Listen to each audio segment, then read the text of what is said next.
All right, another video book review. This one is for The Parade of Horribles by Matt Dinniman, book 8 in the Dungeon Crawler Carls series. An interesting series, right? One that I'm book by book feeling differently about. So obviously the first book was just a joy to read. And ever since, it's kind of been hit or miss. Very, very hit or miss. I enjoyed the book before last, where there's the card game things happening. I enjoyed that just for the coolness nature of it, and it was a little bit different. The last book was Faction Wars book. I forget what it was called. Like, these names are weird and not memorable. Eye of the Bedlam Bride? Was that one of them? That was, I think, the card game one. This one was This Inevitable Ruin, The Inevitable Ruin, something like that. Not a good title. Very forgettable. And then this one was Parade of Horribles, even more forgettable somehow. And it doesn't even have anything to do with the main part of this floor, like, which was wild. I know it like all culminated in the Parade of Horribles, which I guess I'll get to. But this was just a racing floor, which is, I guess, interesting. I'm kind of over the whole being in the dungeon thing. It's good. It feels like it's kind of over almost by the end of this now, because we've gone through all this and we're now down to like so many crawlers. Again, spoilers, by the way, since we're 8 books in. By the end of this book, like, we start this book with a couple thousand, and then we end this book with like 23 crawlers. That's how, so we whittled all the way down, which is finally good. Like, we're getting to the end. Let's get out of this dungeon. I'm over it. It is not getting any cooler or better. All of our characters have like hit the max level. It feels like a long time ago, and I'm not feeling any progression here with the character with their cool powers. And that's good, because with the characters, I'm not getting good character progression either at this point. Like, Carl is Carl, Donut is Donut. They're just flat now. They're flat characters. They're done with the dungeon as much as we are. They're not happy. They're just kind of getting through it. They're going through the motions because they're locked in the dungeon, but they're not growing. They're not building off of this. So that's all right. Well, let's look at something else that could be building, which would be the world building. The cool galaxy spanning, things that are out there. And the big what is Scolopendra? What is the background of all the AI and all this kind of stuff. And we're 8 books in, and you'd think a little bit more, but not much at all. Like, it felt like there wasn't much known, because Matt Dinniman's giving us like drips and drabs and stuff, and it's like, okay, that's fine, whatever, that can work. But at the end of this book, with the Parade of Horribles, he just went ahead and had the AI just explain everything. Just everything was explained, on like, okay, this was what the primals were. This is, what happened to them. This was the galactic war the civil war that was going on back when it was just the primals. Now, shoot ahead. Oh, this is where the AI comes from, what it actually is. And AIs are like conglomerations of primal souls or something. And then now all these other races are kind of repeating what the primals did before, and it's a whole thing, right? And not the easiest thing to follow, but whatever, you can follow it if you read it a few times kind of easily. And I just found myself not caring about it. And not only because I'm like, it's just a super big exposition dump, but it feels like Matt Dinniman is at the point in the story, he's only got a book or 2 left, and he's like, okay, I really need the readers to know all of this information to go into what I want the 9th and 10th book or whatever has, but I haven't properly explained it in any of these previous books, like 7 previous books, to do this, and he hasn't done it. And now he's just going to drop it all at once and expect us to care?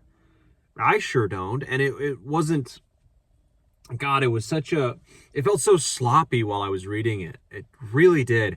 And like, the races themselves were interesting while you were in it, but that was kind of it. Definitely felt like a racing action movie in those scenes, and it was kind of interesting having Donut and Carl being our protagonists in it, but I'm kind of over that. The I'm really over this. It's not building at all. It just feels like we're coasting, pun intended. And the world building is just so weak, and then having all that exposition dropped on us just felt so lazy and so last minute, really last minute. It was like at the end of the book.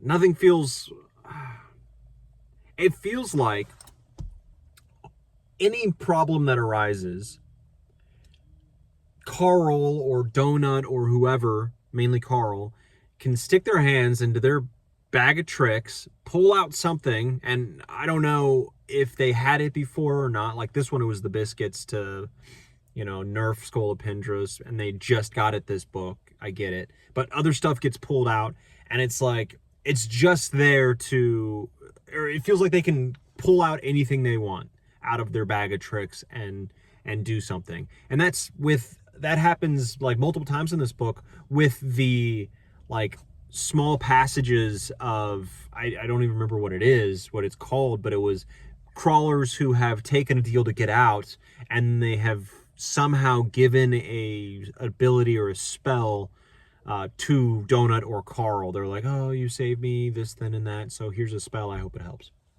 Which is just happening in this book. And then, like, immediately after, Donut or Carl uses this spell. And it saves the day, or it does what they need to do to get them to the next part of it. And it's like, that's not earned. That's not anything. Like, I'm supposed to, like, forget about there being no setup to any of this because, some crawler that you remember or you barely remember, even if they were there. But I barely remember some of them in like passing. Like he picked a random crawler that the Donut or Carl had an interaction with, and decided to write a passage with their kind of their backstory and like, oh, you helped me in this way, you made me think of something different way, or you looked at me, Donut, you looked at me in my player's skulls and you didn't judge me for being a bad person, that kind of thing. So thank you, and also here's an ability. And then Donut uses that ability the very next scene to, I don't know, imbue a lance, Don Quixote's lance, or was it the Mantar? No, Don Quixote's lance with some magnetic ability that brought all these nuts and bolts there. And it just felt like, I don't know, Matt Dinniman has his playground, and he's like, oh, this would be cool if this happened in my playground, but I haven't properly set it up with anything, so let me quickly throw something together. Now it's able to happen, and I can have my cool party in my playground. I can have this cool scene, right? And the scene was cool. Like, there are cool scenes that happen, but them not being earned really cuts out the coolness factor at the legs and makes it like none of it stick. And that's what I've noticed with like the Dungeon Crawler Carl series is like after a book or two, like this series has stopped sticking with me. Like there is no lasting effect that it has on me. I don't remember much. I'll fully popcorn. It's like with the Avatar movies, Avatar, whatever the first one was called. I think it was just Avatar. Then there was The Way of Water. Then there's a third one I never even saw. And those movies do really well, like Dungeon Crawler Carl. But 6 months later, 3 months later, 2 months later, I think for me, The Way of Water, the last one I saw, I struggled to remember anything about it like a week later. Like there was almost nothing that I remember. There was like cool digital effects with fish, alien fish. There was the main bad guy from the first one turned into an alien somehow, and it was a clone. And then Save the Whales. That's what I remember on Way of Water, right? And the kids were there. And I don't remember much of anything else. And that's kind of the same for every single book in the Dungeon Crawler Carl book series, because nothing sticks. Nothing sticks because it feels like nothing is earned at all, earned emotionally, like whatsoever. There is something to say for Carl and Donut's like relationship building as like just family. They are the closest you can get as family. They trust each other. They love each other. Great. Wonderful. Once we split into, let's bring Chris, Amani, Elle, whoever else, we lost focus on Donut and Carl, and you get, little reminders like, oh yeah, Carl and Donut, super care for each other. Let's joke a little bit. But you don't get these moments that strengthen them more and more and more, that are meaningful or impactful. You get, let's kind of spread ourselves thin trying to make the readers, me, care about all these ancillary characters. And in the best stories, you get that plus adding to Donut and Carl's relationship. But in here, it feels like, you don't get anything.